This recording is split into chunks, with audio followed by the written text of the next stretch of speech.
Assalamualaikum warahmatullahi wabarakatuh. Innal hamdalillah nahmaduhu wa nasta'inuhu wa nastaghfiruh wa na'udzu billahi min shururi anfusina wa sayyiati a'malina. May yahdihillahu fala mudilla lahu wa may yudlil fala hadiya lahu. Asyhadu an la ilaha illallah wahdahu la syarika lahu wa asyhadu anna Muhammadan abduhu wa rasuluh sallallahu alaihi wa ala alihi wa ashabihi ajmain. Amma ba'd. Jemaah sekalian dirahmati Allah Subhanahu wa taala. Alhamdulillah kita panjatkan puji syukur kepada Allah Subhanahu wa taala dengan pertolongan dari Allah taala hingga kita malam ini bisa melanjutkan kajian kita. Kita masih akan melanjutkan dalam pembahasan kitab Riyadhus Shalihin dalam bab al-muraqabah dan masih dalam pembahasan tentang rukun iman, dan masuk kemarin kita masih membahas rukun iman yang kelima, al-iman bil yaumil akhir, iman kepada hari akhir. Dan jemaah sekalian yang dirahmati Allah Subhanahu wa taala, keimanan pada hari akhir ini keimanan yang sangat penting, karena ini akan memberikan pengaruh kepada kehidupan seorang hamba, akan menjadi motivasi orang untuk beramal yang baik, untuk melakukan amal-amal soleh, tidak terlena dengan dunia. Ini di antara nanti faedah dari iman pada hari akhir. Nah, kita kemarin telah sebutkan bahwa di antara iman pada hari akhir, beriman dengan adanya fitnah kubur, ada pertanyaan kubur. Kemudian juga ada nikmat kubur dan juga azab kubur. Yang berikutnya, qala Asy-Syaikh Al-Utsaimin rahimahullah, wa mimma yadkhulu fil imani bil yaumil akhir ayyu minal insanu bima yakunu fi nafsil yaumil akhir. Wa dzalika annahu idza nufikha fis-sur an-nafkhatu sadiyah qaman nasu fi kuburihim lillahi rabbil alamin hufatan laisa alaihim ni'alun uratan laisa alaihim siyabun ghullan wa ghullan laisu makhtunin wa buhman laisa ma'hum malun kullu nasi khatal anbiya war rusul yub'atsuna hakadha. Kama qala Allah Ta'ala kama bada'na awwala khalqin nu'iduh. Dan di antara perkara yang termasuk di dalam masalah beriman kepada hari akhir adalah hendaknya seorang manusia itu beriman dengan apa yang akan terjadi di hari kiamat, hari akhir tersebut, yaitu bahwasanya apabila telah ditiupkan trompet, sangkakala tiupan yang kedua, maka semua manusia akan bangkit, dari kubur mereka, dibangkitkan, bangun dari kubur mereka, menuju Allah Rabbul Alamin dalam keadaan hufatan laisa li'al, hufat tanpa alas kaki, tidak membawa sandal atau sepatu, tanpa alas kaki. Wa uratan, dan juga telanjang, tidak ada pakaian selepur padanya. Wa ghullan, dan juga dalam keadaan tidak disunat. Wa buhman, yang keempat, yaitu dalam keadaan buhman laisa ma'ahu malun, tidak membawa harta sedikit pun, walaupun di dunia ini hartanya melimpah banyak, mobilnya banyak, artinya banyak, nanti begitu mati dibangkitkan dari kuburnya dalam keadaan tadi buhman, tidak membawa harta sedikit.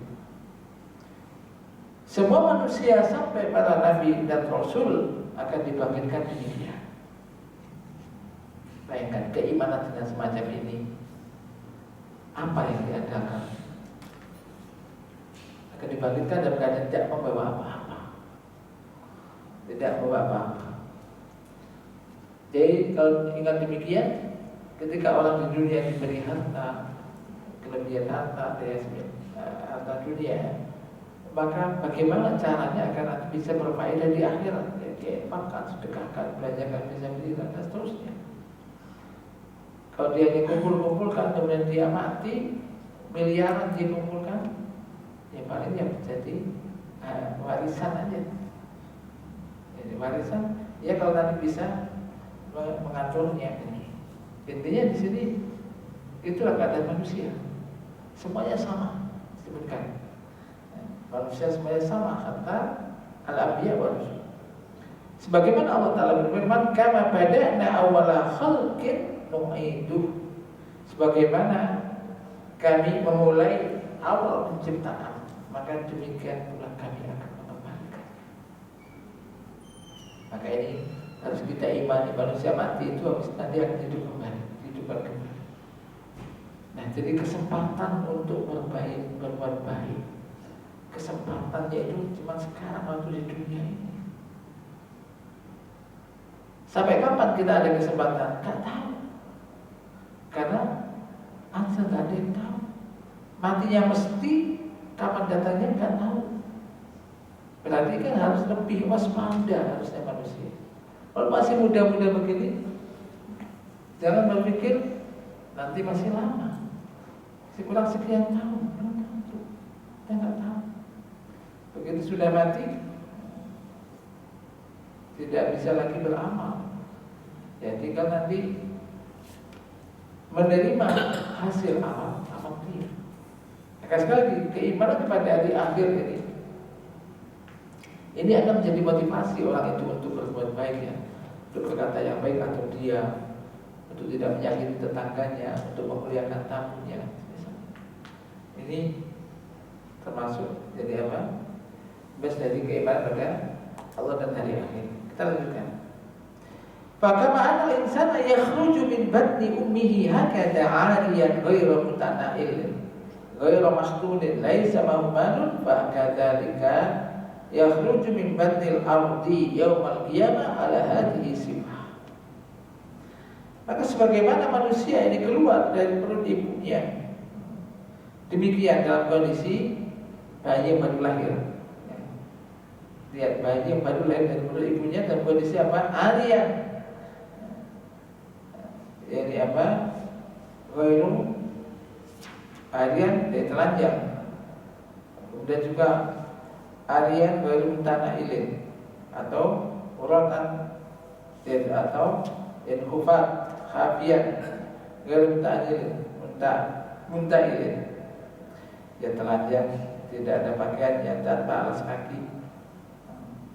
Kemudian juga belum disunat dan juga tidak membawa harta apa-apa. Banyaklah itu dah, begitu.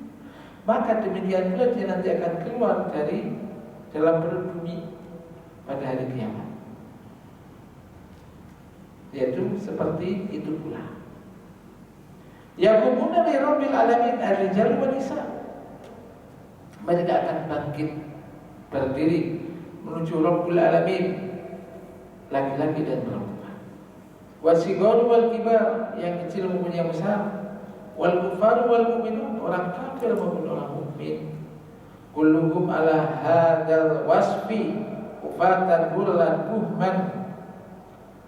Semuanya ini bangkit dalam keadaan semacam itu, yaitu dalam keadaan tidak beralas kaki, tidak disunat, tidak membawa harta, termasuk tadi tidak ini apa, tanpa busana. Wala yang dulu ba'duhum ila ba'din, dan sebagian mereka tidak melihat, tidak perhatikan dia sebagai yang lain. Kenapa? Karena kondisinya sangat menakutkan.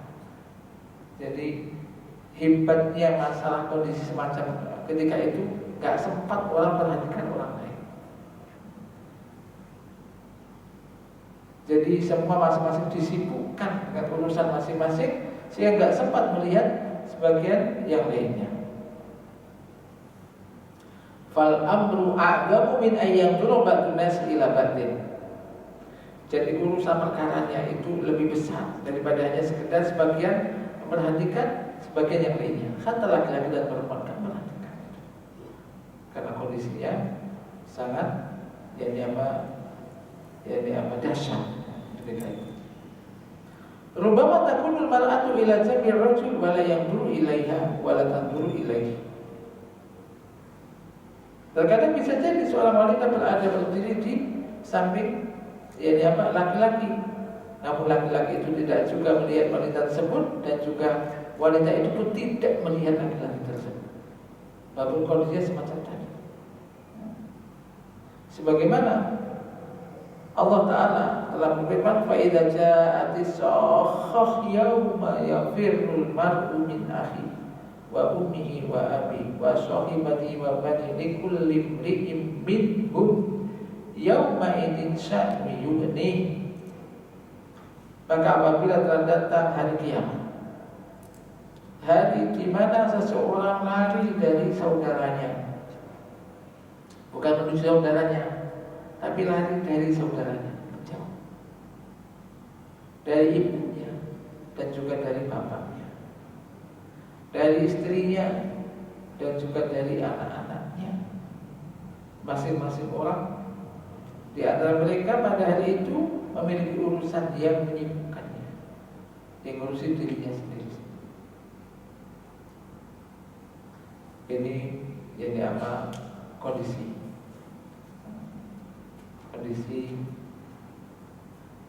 manusia kalau manusia nanti dari kiamat dibangkitkan kembali.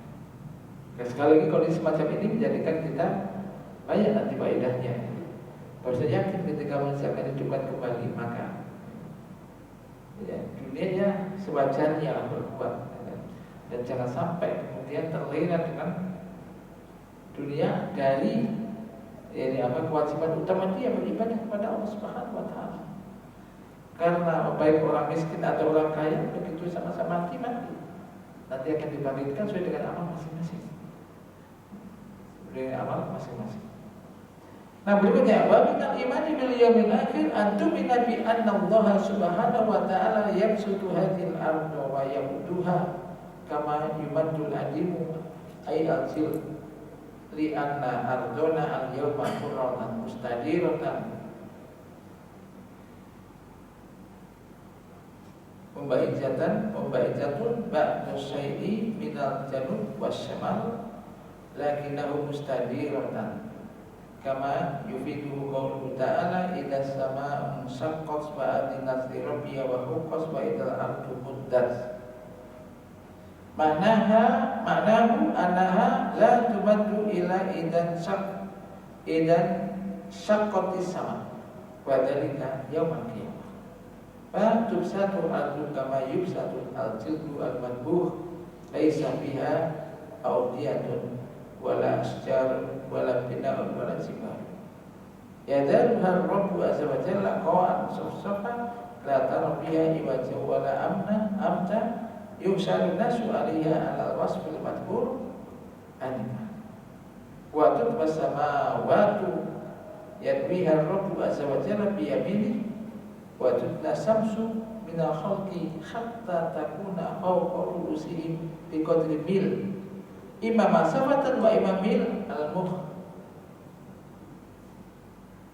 khalah wa ayyan kana fahiya qaribatun minal rus lakinna nu'minu bi anna minan nasi man yaslamu min kharriha wa hum alladziina yudhilluhumullahu fi dhillihi yawma la dhilla illa dhilluh. Perhatikan, di antara beriman pada hari akhir adalah Anda beriman bahwasanya Allah Subhanahu wa Ta'ala nanti akan menghamparkan dunia ini, bumi ini, dan membentangkannya sebagaimana dibentangkannya kulit binatang yang disamak itu. Karena bumi kita sekarang ini adalah bulat,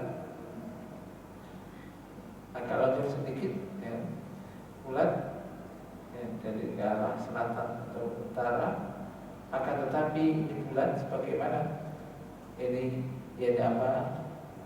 di firman Allah Ta'ala, diambil faedah dari firman Allah Ta'ala, idza sama saqat. Apabila langit insaqat terbelah. Wa adinat li rabbiha wa huqqat, dan ia tunduk patuh kepada Tuhannya dan sudah selayaknya sepatutnya dia patuh. Wa idal ardu muddas, dan apabila bumi muddas dibentangkan. Maknanya adalah bahasa bumi itu nanti akan dibentangkan, tidak dibentangkan kecuali apabila langit pecah, langit terbelah, yaitu pada hari kiamat.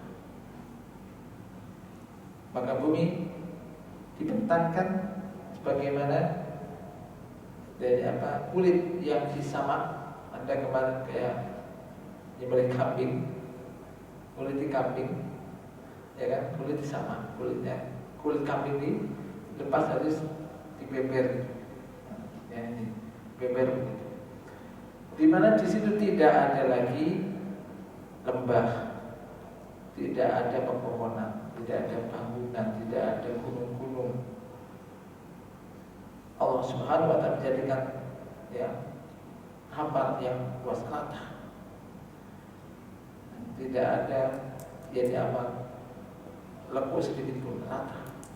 Semua manusia dikumpulkan di atasnya. Sebagaimana dengan sifat kondisi yang tadi disebutkan di atas. Apa tadi kondisi ya?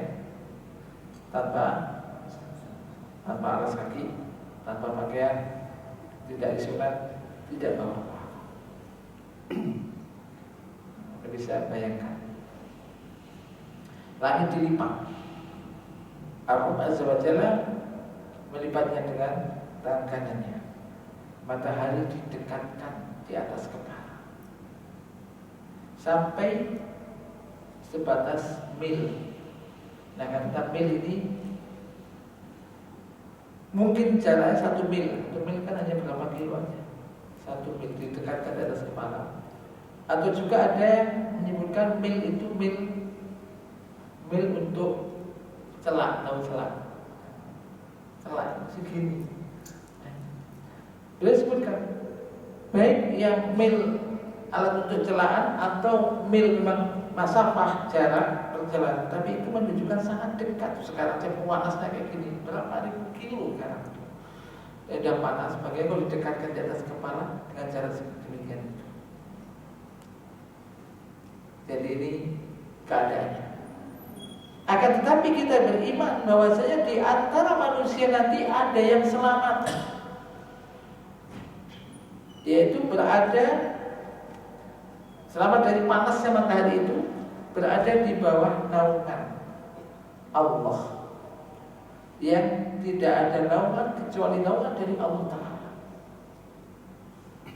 Bayangkan, tidak ada pohon, tidak ada bangunan. Kalau sekarang mungkin pas kerja panas-panas itu ada bangunan yang tinggi bertutup di bawahnya, bayang-bayang, atau pohon yang rendah di bawahnya, nggak kepanasan. Ini nggak ada tadi kan. Tapi sana nanti ada naungan dari Allah. Wa minhum, di antara mereka adalah as-sab'atul alladzina dzakarahumur rasul fi naskin wahidin, faqala alaihi salatu wassalam sab'atun yudilluhumullahu fi dhillihi yauma la dhilla illa dhill, imamun adilun wa syabun nasha'a fi ta'atillah wa rajulun qalbuhu mu'allaqun fil masajid wa rajulani tahabba fillah istama'a alaihi wa tafarraqa alaihi wa rajulun da'athu al-imra'atun zatu mansibin wa jamalin faqala inni akhafullah wa rajulun tasaddaqa bi sadaqatin fa akhfaha hatta la ta'lama shimaluhu ma tunfiqu yaminuhu wa rajulun dzakarallah khaliyan fa fadat ainah. Yaitu di sini beliau alaihi salatu wasallam bersabda Ada 7 golongan yang akan dinaungi oleh Allah, berada di bawah naungan Allah, di bawah naungannya di hari yang tidak ada naungan kecuali naungan dari Allah. Yang pertama, imamun adilun, pemimpin yang adil. Yang pertama. Wa syabun nasya fi ta'atillah. Yang kedua, seorang pemuda yang tumbuh berkembang di dalam ketaatan kepada Allah. Ada yang muda-muda, mungkin motivasi 40 tahun ke bawah masih muda. Nasya'a fi ta'atillah. Jadi bersyukur sekali ketika seorang pemuda mungkin sejak SD, SMP, dari pondok pesantren, SMA, keluar terus sampai lingkungannya semacam itu, pokoknya tetap dalam keadaan ketaatan kepada Allah. Bersyukur. Maka ini karunia dari Allah yang agung ini. Yang ketiga, warajulun, seseorang laki-laki yang hatinya senantiasa terpaut dengan masjid, suka dengan masjid. Begitu keluar, kapan ya ke masjid lagi? Kapan untuk sholat berjamaah? Ini, maka ini juga karunia. Dikatakan rajulun, kenapa kok enggak imro'atun? Imro'atun sholatnya sebaik-baik, boleh wanita sholat di masjid, tapi sebaik-baik sholat bagi wanita di rumahnya. Nah, itu tidak dilarang. Tapi ini rajul, seorang laki-laki. Maka ini menjadi motivasi juga, kepingin mendapat naungan dari Allah, upaya bisa terus hatinya itu terpaut dengan masjid. Di mana Anda berada, dimanapun Anda berada. Maka orang kalau udah biasa datang ke masjid itu, begitu di suatu tempat yang situ kok nggak dengar azan, nggak enak, nggak nyaman. Jadi hatinya, seorang laki-laki hatinya mu'allaqun, bergantung atau terpaut dengan masjid. Yang keempat, nanti akan beliau jelaskan di sini masing-masing, dijelaskan insyaallah. Yang keempat adalah 2 orang lelaki yang saling mencintai karena Allah. Mereka bersatu karena Allah dan berpisah karena Allah. Yang kelima, seorang laki-laki yang diajak berzina oleh seorang wanita yang memiliki kedudukan dan juga kecantikan. Tapi laki-laki ini mengatakan, sesungguhnya aku takut kepada Allah. Tidak mau. Jadi yang ngajak ini seorang wanita yang memiliki kedudukan, jabatan kedudukan yang tinggi dan juga cantik. Tapi laki-laki mengatakan, itu ini Allah, sesungguhnya aku takut kepada Allah. Yang ke-6 ya. Berbeda ke berapa? 6. Seorang laki-laki yang bersedekah, memberikan sedekah, lalu dia sembunyikan hingga tangan kirinya tidak mengetahui apa yang diinfakkan oleh tangan kanannya. Ini gambarannya ini sedekah tapi nggak bohong. Kalau dia bohongkan bohong, sampai diberikan apa? Tangan kirinya nggak tahu apa yang diberikan oleh tangan kanan. Dan yang ketujuh, warajulun dzakarallaha, yaitu seorang laki-laki yang berzikir kepada Allah, mengingat Allah sendirian. Lalu kedua matanya meneteskan air mata, dia nangis.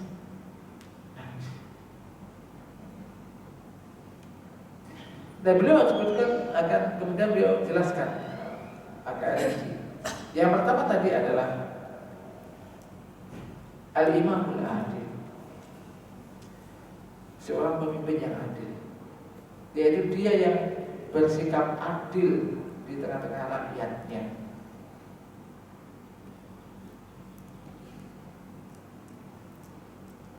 Qala wala adla aqwama wala aujaba min ayyuhaqima fihim syariat Allah. Hadza rasul adli. Tidak ada keadilan yang lebih tegas dan lebih wajib daripada yakni apa, menjadikan syariat Allah sebagai hukum bagi mereka. Hadza rasul adli, ini adalah pokok dari keadilan. Karena Allah Ta'ala telah berfirman, innallaha ya'muru bil adli wal ihsan, sesungguhnya Allah memerintahkan untuk berbuat adil dan berbuat ihsan, berbuat yang sebaik-baiknya.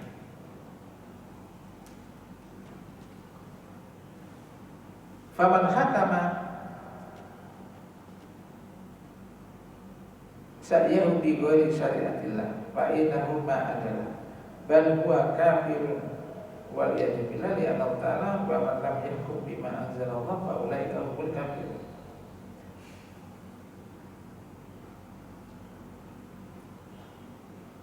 Maka barang siapa dia itu berhukum faman hakama sya'bahu bi ghairi syariatillah, menetapkan hukum dengan selain syariat Allah, maka itu tidak akan adil, bahkan bisa kufur. Waliyadu billah, kita pada pembahasan panjang disebutkan kenapa, alasannya apa, nanti panjang urusannya. Intinya, jadi sebaik-baik hukum supaya bisa adil ya dengan syariat Allah. Allah Ta'ala telah berfirman, "Wa man lam yahkum bima anzalallah fa ulaika humul kafirun." Barang siapa tidak berhukum dengan apa yang diturunkan oleh Allah, maka mereka adalah orang-orang yang kafir. Ini ada pembahasan, ada mengatakan kufur dengan kufur, kufur tapi tidak dibawa ke kufuran. Tapi ini pembahasan panjang. Sebabnya apa? Apakah mengingkari dan yang lainnya, dan panjang. Faidah wadu ahadal hakim, apabila hakim ini membuat undang-undang yang menyelisih syariat, sementara dia mengetahui bahwasanya hal itu menyelisih syariat, akan tetapi dia adalah anha, jadi apa? Belok, membelok atau menjauh darinya. Waqala ana la adilu anil qanun fa innahu kafir.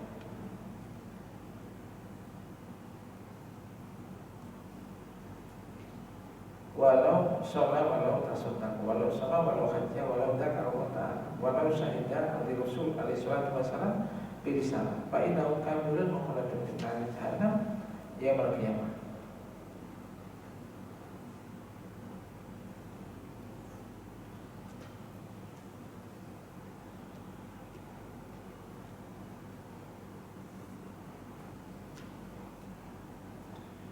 Nah, jadi kalau dia mengatakan saya tidak la adil qanun, jadi apa, mengatakan macam tadi, maka dia bisa kufur. Kalau dia itu tadi tahu, dia mengetahui bahwa dia itu menyelisih syariat, untuk dia jadi apa berbalik dari syariat yang benar, dan dia pada semacam itu. Kemudian sini, wala yajuzu ayatawalla an sa'bil muslim idza qadara sa'bu ala izahatihi anil hukam. Fa ahabul adli bil imam ayyahuma bin nasi bi syariatillah. Jadi keadilan yang paling penting di dalam imam, bagi imam ini yaitu dia menghukumi manusia dengan syariat Allah. Tentunya itu yang paling jadi apa, keadilan yang paling penting. Kemudian berikutnya, wa minal adli, dan termasuk adil adalah ayyusabiya baina fakir wal ghani. Ia menyamakan, dengan memberikan keputusan, dia menyamakan antara yang fakir dan yang kaya. Orang fakir salah dihukum, orang kaya salah juga dihukum. Ini adil. Wa baina adwi wal wali, baik antara musuh dan teman atau saudara, ini adil. Dipotong, saya hukum apa? Saudara salah kita dihukum. Wa baina qaribi wal ba'id, baina antara orang kerabat dekat maupun jauh. Hatal adu yusawwa atau yusawi bainahu wa baina wali bi mas'alatil hukam, sampai musuh dia menyamakan antara musuh tersebut dan orang dekatnya atau walinya dalam masalah hukum. Hatta inna ulama rahimahullah qalu law dakhala 'ala al-qadi rajulani ahaduhuma kafirun wasani muslimun harrama alaihi ay yumayyizal muslim bi syai' wa yadkhulani jami'an wa yajlisani jami'an. wa yatahaddatsu al-qadi ilaihima jami'an fala yatahaddatsu li wahidin duna akhar. Islam. Bahkan hingga para ulama rahimahullah mengatakan seandainya ada dua orang masuk ke ruang hakim sidang, salah satunya kafir, satunya muslim, bermasalah, satunya muslim, satunya kafir dan muslim, maka hak bagi qadhi hakim tersebut untuk membedakan, untuk menepikan orang muslim dengan sesuatu sehingga keduanya masuk bersama-sama dan duduk bersama-sama, tidak boleh dibedakan dalam masalah memberikan keputusan antara orang yang muslim dan orang yang kafir. Maka qadhi hakim tersebut ya berbicara kepada mereka semuanya sama, mereka sama, tidak boleh berbicara kepada salah satunya dan tidak diberikan kepada yang lainnya. Wala yabassu fi wajhil muslim wa yukassiru fi wajhil kafir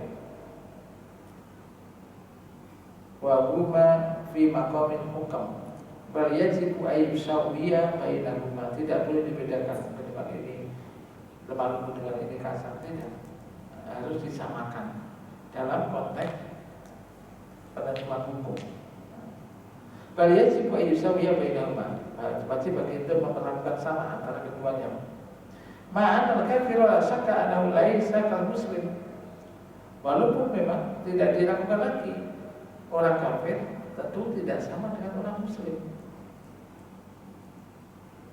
Qala ta'ala afa naj'alul muslimina kal mujrimin, apakah kami akan menjadikan orang-orang muslim seperti orang-orang mujrim, orang-orang yang berbuat dosa. Malakum kaifa tahkum. Lakin bi babil hukam anasu sawa. Ingat, ini konteksnya dalam bab menentukan hukum. Jadi maksudnya kan pemimpin harus adil. Jadi kalau yang misalkan muslim salah, ya salah. Kafir yang menang, yang benar dalam urusan itu maksudnya.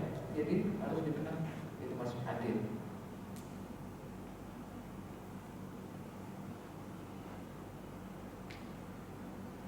Wa minal adli ayyukimal hududa allati faradaha Allahu azza wa jalla ala kulli ahadin hatta ala auladihi wa dzurriyyatihi.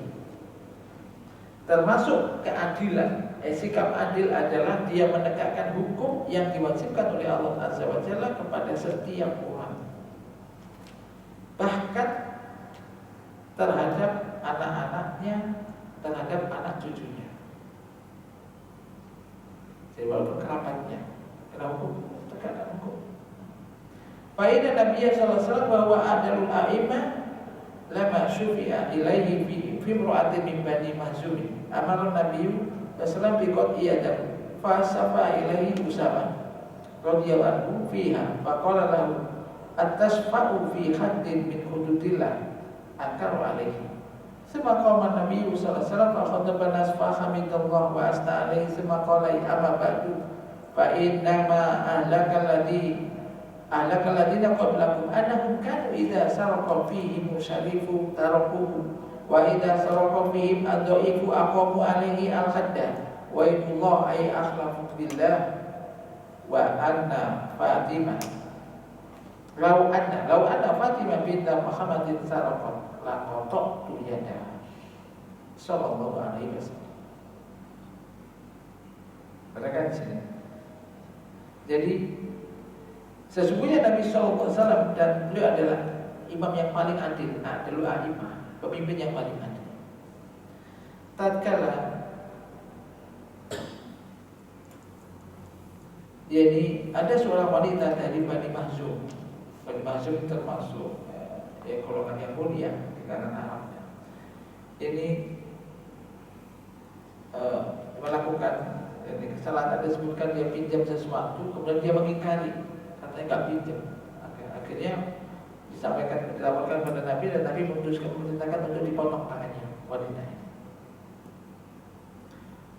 Lalu orang Quraisy mencari siapa yang bisa nego lah Nabi supaya nggak dipotong maksudnya ini wanita dari kalau yang mulia. Maka Usamah radhiyallahu anhu ini memberikan syafaat kepadanya.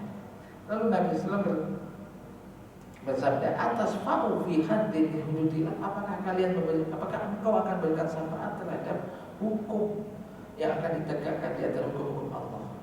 Ini Rasul mengingkari itu.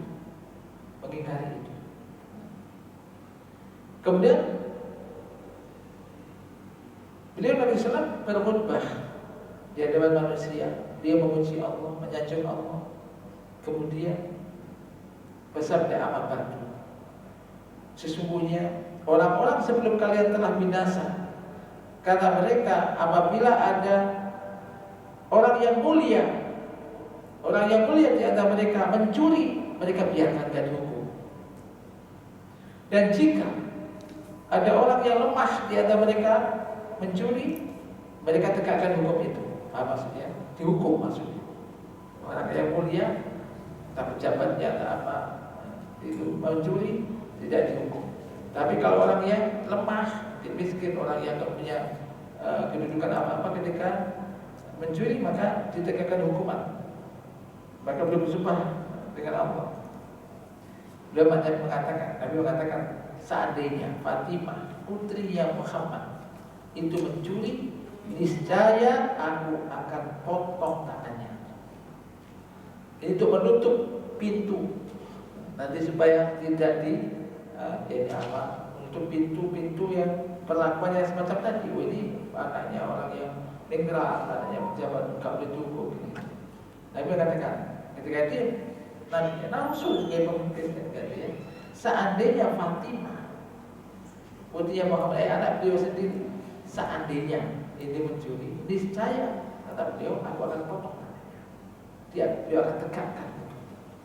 Adakah wanita yang lebih mulia daripada Fatimah? Wanita ini termasuk wanita Mahzum ini, Bani Mahzum ini, tentu di bawah Fatimah dari nasab atau kemuliaan. Jadi Nabi mengatakan, seandainya Fatimah mencuri, aku potong tangannya. Jadi Fatimah ini putri Muhammad, Nabi Muhammad ini asrafun nisa, wanita yang paling mulia. Sayyidatun nisa'il jannah, penghulu para wanita penghuni surga. Fatimah bintu Abdul Basar, putri manusia yang paling utama. Lau sarqat laqata ayatahu bahwa abuha. Seandainya dia mencuri, niscaya beliau akan potong tangannya. Itu sama bapaknya sendiri akan potong. Itu Nabi Rasul. Perhatikan sini, laqata tu yada, kata Nabi. Niscaya aku akan potong tangannya. Walam yakul la amartu bi qat'i yadiha. Dan beliau tidak mengatakan aku akan perintahkan untuk memotong tangannya. Apa bedanya? Aku akan potong tangannya dan aku akan memerintahkan untuk potong tangannya. Kalau memerintahkan berarti orang lainnya akan suruh potong. Saya ini beliau sendiri langsung. Fadhilu ada hukum lagi yubasiru qat'aha lau salah. Dohirnya bahwasanya Nabi sendiri yang akan melakukan itu. Seandainya ia mencuri. Hadal adlu, ini loh keadilan. Ini contoh keadilan. Wa bihadza qamatis samawati wal ardh. Dan dengan inilah tegak langit dan bumi. Maka ini perlu diperhatikan. Dan ini imam yang adil ini berat, maka pahalanya berat besar juga, berada di bawah naungan di saat tidak ada lagi naungan kecuali yang dari Allah. Jadi tidak peduli diberi uang apa, udah salah potong atau hukuman tegakkan. Saatnya kau nggak potong tangan, pokoknya potong. Kau hukumannya aturannya begitu sudah. Bapak siapa yang melakukan kesalahan? Ini kan indah sekali. Kalau ini bisa diterapkan, dan semoga bisa diterapkan semacam itu. Jadi bukan masalah ini rakyat kecil di skala-skala terus yang besar. Ya. Ini kan.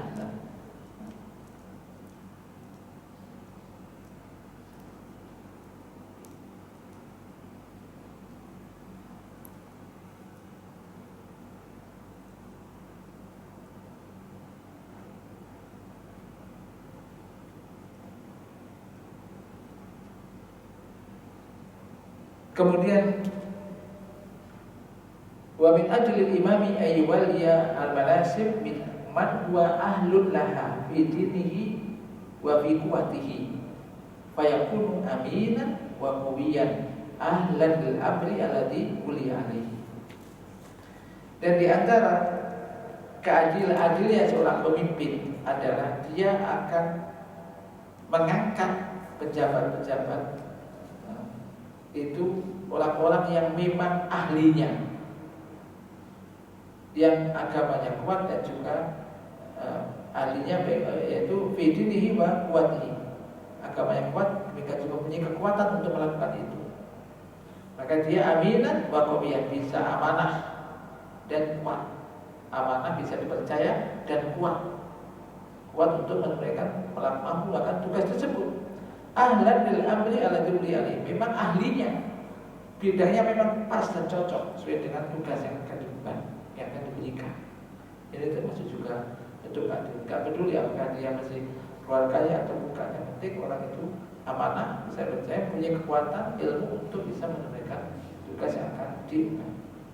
Maka arkanul wilayah isnani, ada maka rukun kewalian.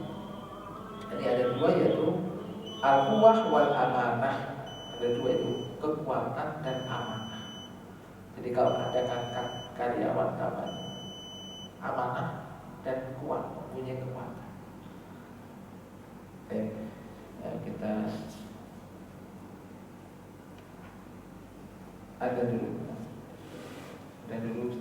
kita lanjutkan sedikit tentang imam yang adil supaya nanti pembahasan berikutnya pas. Bismillahirrahmanirrahim. Salatu wassalamu ala Rasulillah. Kita lanjutkan sedikit ya tentang tadi.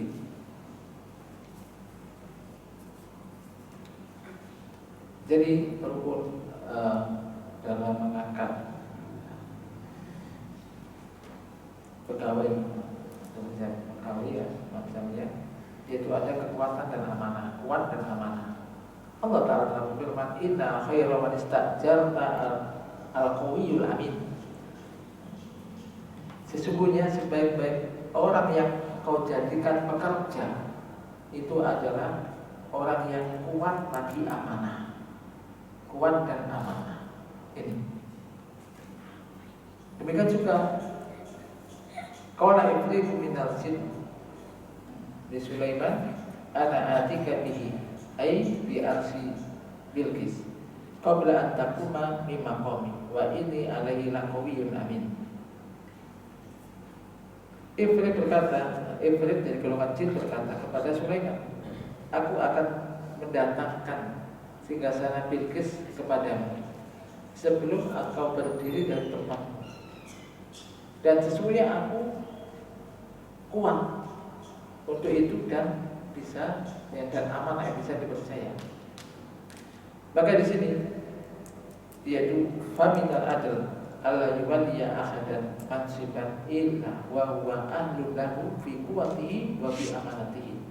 Maka termasuk keadilan adalah ia tidak mengangkat seseorang, tidak memberikan tugas atau kedudukan kepada seseorang kecuali orang itu memang ahlinya, yaitu dalam hal itu, dan juga maksudnya dia kuat dan juga amanah, kuat menunaikan tugas itu dengan baik dan juga amanah, bisa dipercaya. Apabila pemimpin tersebut memberikan jabatan kepada orang yang bukan ahlinya, sementara ada di situ orang yang man huwa khairun minhu, ada orang yang lebih baik daripada dia, maka pemimpin itu bukan pemimpin yang adil, berarti dia tidak adil. Maka Nabi SAW menjadikan pemimpin yang adil termasuk di dalam 7 golongan orang-orang yang akan dinaungi oleh Allah Subhanahu wa Ta'ala. Ada di bawah naungannya pada hari tidak ada naungan kecuali naungan dari Allah Ta'ala.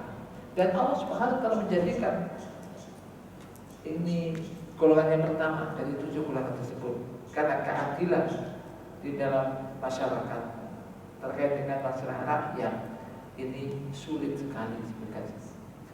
Faidah ufiqal mar'u alladhi yuwallihi lahu ala ibadihi lil adl nala fi hadza khairan katsira Maka apabila ada seorang diberikan taufik, yang diberikan amanah oleh Allah Ta'ala untuk mengurus hambanya, maksudnya punya rakyat bawahan, mereka bertingkat-tingkat, mulai dari bawah ya, RT ke atas sampai presiden kan gitu. Itu bisa adil. Allah memberikan taufik kepada pemimpin tersebut untuk bisa adil, maka ia akan mendapatkan dalam masalah ini kebaikan yang sangat banyak, dan umat akan mengambil manfaat yang banyak. Umat akan mendapat manfaat yang banyak, baik di masanya atau masa setelahnya, karena ia bisa menjadi qudwatan sholihah, contoh yang baik. Fahada mimman yudhilluhullahu fi dhillihi yauma la dhilla illa dhilluh. Maka orang semacam itu, pemimpin yang adil semacam ini akan mendapat naungan, termasuk di antara orang-orang yang akan mendapat naungan dari Allah, di bawah naungannya di hari yang tidak ada naungan kecuali naungan dari Allah Subhanahu wa Ta'ala.